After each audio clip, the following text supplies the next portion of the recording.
اعوذ باللہ من الشیطان الرجیم بسم اللہ الرحمن الرحیم اللہم صلی علی سیدنا و مولانا محمد وبارک وسلم صدق اللہ مولانا العظیم۔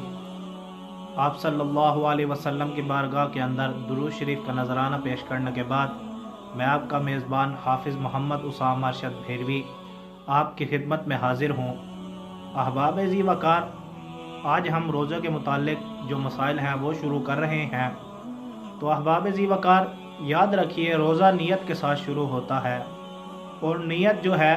وہ اعمال کے ساتھ اس کا ایک گہرا تعلق ہے، کیونکہ جس طرح کہ آپ کو پتہ بھی ہے کہ اعمال کا دار و مدار جو ہوتا ہے وہ نیتوں پر ہوتا ہے۔ اور احباب ذی وقار، نیت جو ہے وہ اصل میں کسی کام کا ارادہ کرنے کا عزم ہے، اور جب وہ عزم ہی نہیں ہوگا، وہ نیت ہی نہیں ہوگی، تو احباب ذی وقار پھر وہ کام کرنے کا فائدہ ہی نہیں رہے گا، وہ کام پائے تکمیل تک پہنچے گا ہی نہیں۔ تو احباب ذی وقار، روزے کا تعلق نیت کے ساتھ بہت گہرا ہے۔ پہلے زمانے میں جو آپ صلی اللہ علیہ وسلم کا زمانہ تھا، سامعین محترم، اس کے اندر تو اتنا خاص اہتمام نہ کیا جاتا تھا نیت کا، کیونکہ فقہا نے فرمایا ہے کہ اس وقت کیونکہ وہ صحابہ کا دور تھا، اس میں ان لوگوں کا ہر وقت اللہ کی طرف دل لگا رہتا تھا، اس لیے نیت کی ضرورت نہیں رہتی تھی، اور متقدمین نے نیت کو بدعت قرار دیا۔ لیکن متاخرین جو ہیں اور جمہور علماء کا یہ اتفاق ہے کہ آج کل جس طرح کا دور چل رہا ہے، تو اس دور کے اندر نیت کرنا مستحب اور مسنون طریقہ ہے، اس لیے نیت کی جائے۔ تو احباب ذی وقار، یہ تو تھا نیت کے متعلق مسئلہ۔ آئیے اب نیت کے جو مزید مسائل ہیں ان کے بارے میں سنتے ہیں۔ احباب ذی وقار، اب جس طرح کہ اگر کوئی شخص روزہ رکھنا چاہتا تھا اور اس کی آنکھ نہیں کھلی، تو سامعین محترم جب وہ اٹھے اور اگر اس ابھی دوپہر یعنی آدھا دن نہیں ہوا تھا، تو پھر وہ روزے کی نیت کر لے تو اس کا روزہ ہو جائے گا، لیکن یاد رہے یہ آدھے دن کے لیے ہے۔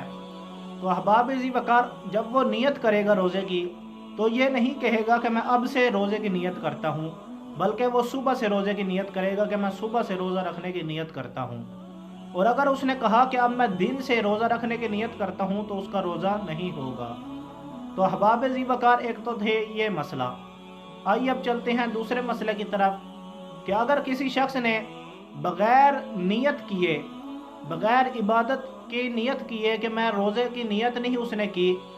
کھایا پیا اور ویسے ہی لیٹ گیا، اس نے روزے کی نیت نہیں کی، تو یاد رکھیے تو اس کا روزہ نہیں ہوگا، وہ صرف اور صرف فاقہ کشی کہلائے گا۔ احباب ذی وقار، یہ تو تھا سحری کی نیت کا مسئلہ۔ آئیے اب افطاری کے بارے میں سنتے ہیں۔ سامعین محترم، افطاری کے بارے میں یہ مشہور ہوتا ہے کہ پہلے نیت کی جائے پھر کھانا پینا شروع کیا جائے۔ یاد رکھیے کہ اگر آپ نے روزہ کھول لیا اس کے بعد نیت کی جائے گی، یعنی جو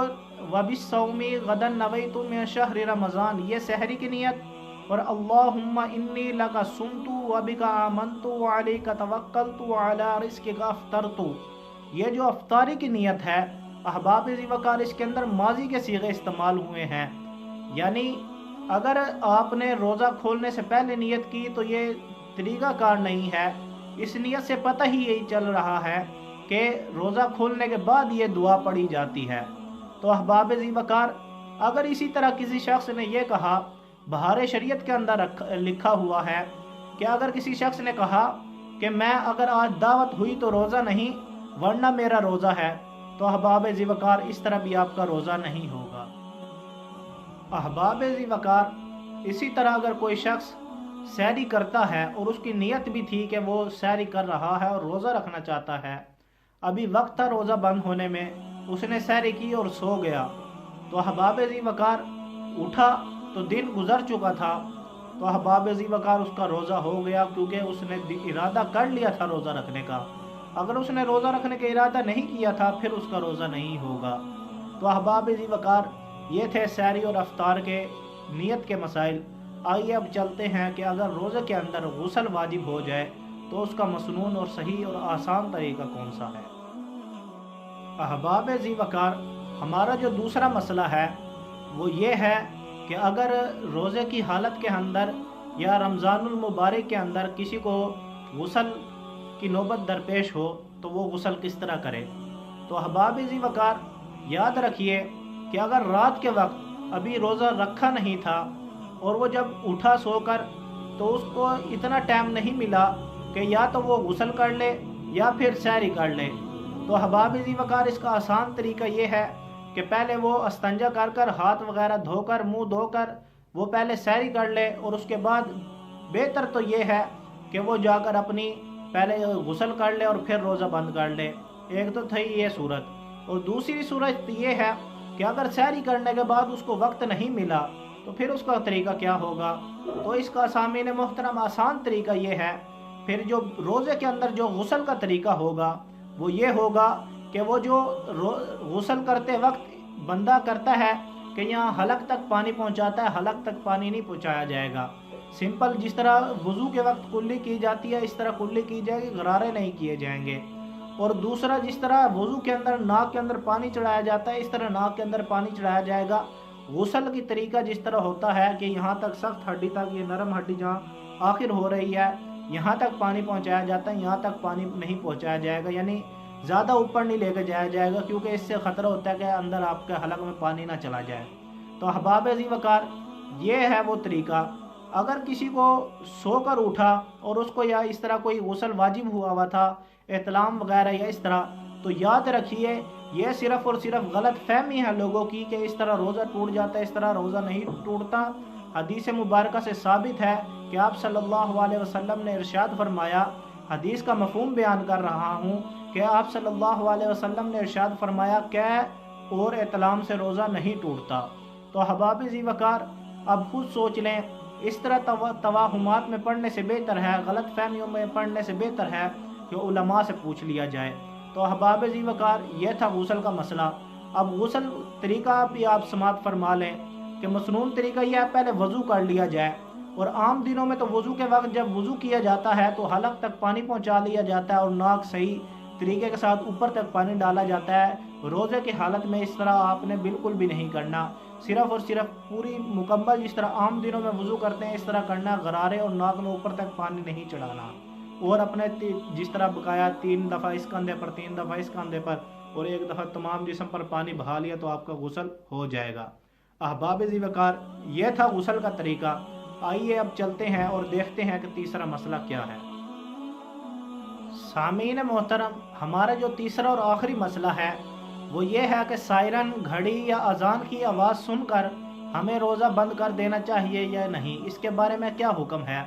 تو احباب ذی وقار یاد رکھیے کہ اگر اس طرح کی کوئی گھڑی ہو